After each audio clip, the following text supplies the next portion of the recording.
Bonjour, je suis Angélique, coach de vie certifiée depuis 2008. J'ai moi-même vécu l'expérience de me faire coacher et encore aujourd'hui, lorsque je n'ai pas le recul nécessaire pour clarifier ou solutionner une étape dans ma vie, je n'hésite pas à faire appel à mes mentors et surtout à utiliser au quotidien ma boîte à outils du développement personnel. C'est ce que j'ai eu envie de partager sur cette chaîne pour une vie épanouie.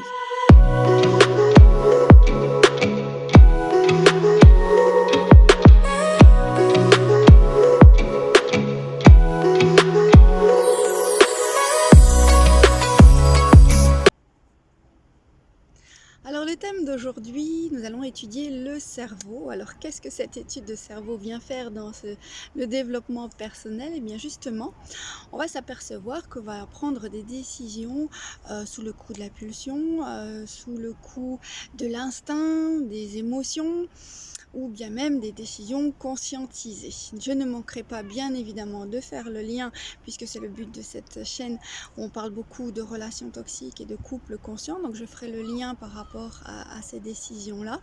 Donc alors, commençons par le cerveau reptilien. C'est celui qui assure notre survie. On ne réfléchit pas. On a faim, on mange, on a soif, on boit. Alors si on devait le mettre sur une ligne du temps, il est très dans l'instant présent, sur l'instant T.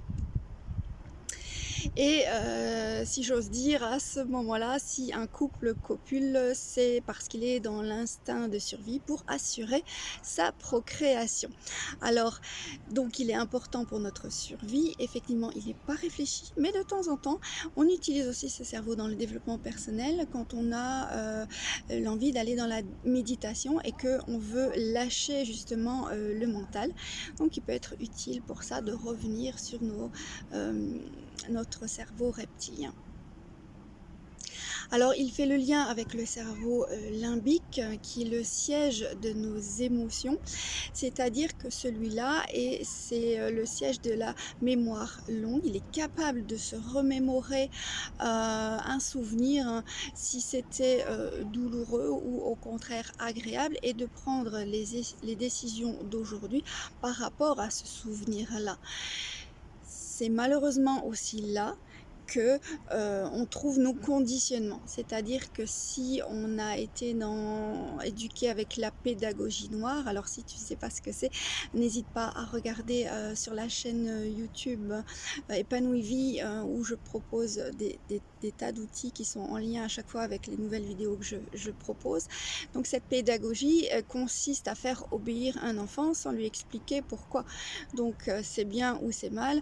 Donc c'est bien, tu es récompensé et tu es aimé par tes parents, c'est la condition pour être aimé. Et c'est pas bien, tu es puni, donc en étant adulte, il est probable que tu reproduises cela. Pour être aimé, tu vas te soumettre aux volontés des autres parce que tu penses que c'est acquis et acceptable de répondre aux injonctions des autres pour être aimé, que c'est la condition, quoi. Donc il n'y a pas de réflexion, c'est plus répondre à des stimuli agréables ou douloureux, et la réponse est de plus en plus et fréquemment la même par rapport à ce que tu as vécu par le passé. Donc il n'y a pas de réflexion à proprement dite, c'est plus sur le coup de l'émotion, c'est l'émotionnel, c'est du conditionnement.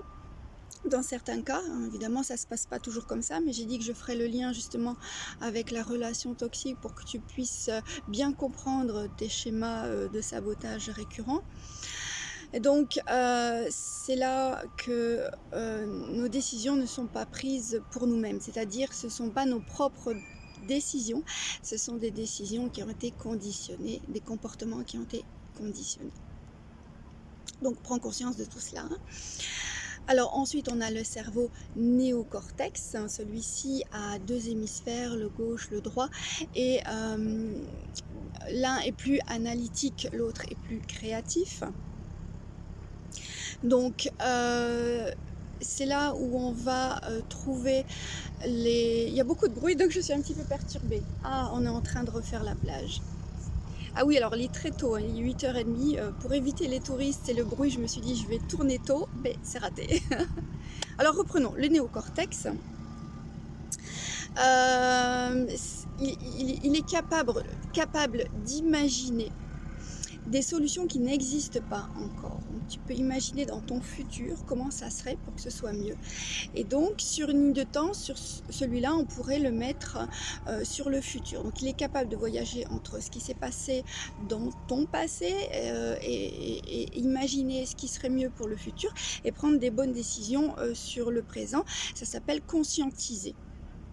Alors attention, si on parle de relations toxiques, autant le cerveau limbique, c'est dans le conditionnement, on est dans la dépendance affective, autant dans le néocortex, c'est plus les PN, les pervers narcissiques, qui vont employer ça. On dit souvent qu'ils sont intelligents, mais ils vont utiliser leur intelligence plutôt pour étudier leurs victimes, leur conditionnement, comment est-ce qu'ils vont répondre à une émotion, et ils vont se servir de ça pour imaginer et échafauder des plans manipulatoires pour jouer avec leurs émotions, leurs conditionnements pour obtenir une réponse. Donc ils vont être dans le fuis-moi je te suis, le chaud, le froid. Enfin donc c'est là que vont jouer les pervers narcissiques. Mais nous, ce qui nous intéresse, c'est le développement personnel. Donc c'est là où on va travailler avec les neurosciences, la programmation neurolinguistique. C'est là où tu vas pouvoir être aidé par un coach qui va t'aider à futuriser un objectif, un résultat et y travailler. Et comment est-ce qu'on y travaille? Justement en jouant avec ces trois cerveaux-là, on va pouvoir désapprendre les conditionnements du passé. Donc c'est pas obligé, c'est mieux, mais c'est pas obligé de comprendre comment ça se fait que tu es conditionné, comment ça se fait que tu réponds à ces stimuli aujourd'hui. Non, tu peux apprendre en faisant de nouvelles choses, des choses appropriées. Donc le coach va te guider pour cela. Ton cerveau va imprégner que ces nouveaux résultats répondent à tes valeurs, qu'ils ont été choisis. Cette fois-ci, ce sont des décisions conscientes, ce sont des décisions qui t'appartiennent et tu vas faire des choix qui correspondent à la personne que tu es, aux valeurs que tu as, au bonheur que ça te procure. Enfin, ce sont des choix qui seront plus conscientisés. Donc voilà, tu comprends un petit peu comment se jouent les décisions selon qu'on utilise un seul cerveau, selon qu'on en utilise deux ou selon qu'on est capable de jongler avec conscience avec ces trois cerveaux. Voilà, c'était très important, ce petit cours d'anatomie, on va dire. Alors aujourd'hui, la science est beaucoup plus poussée et plus pointue pour étudier les cerveaux. On a encore beaucoup de choses qu'on ne connaît pas encore. On sait qu'on a des possibilités encore beaucoup plus infinies, mais ça, c'est une autre histoire. Alors, n'hésite pas, comme je l'ai dit, à t'abonner à cette chaîne YouTube parce que tu verras qu'il y a beaucoup de liens, de vidéos et d'outils qui sont en lien avec celle-ci pour que tu puisses mieux comprendre, puisqu'à chaque fois je fais très court, mais pour pas te gaver justement, mais justement en allant chercher ce qui t'intéresse, va chercher l'outil qui t'intéresse, fais les liens, voilà, tu pourras comprendre un petit peu tes mécanismes, comprendre c'est déjà un pas pour avancer, mais aussi surtout de l'action. Alors n'hésite pas à te faire aider par un coach. Pense à liker, ne garde pas cette ressource pour toi tout seul, partage-la. Je te dis à très bientôt et coachement vôtre.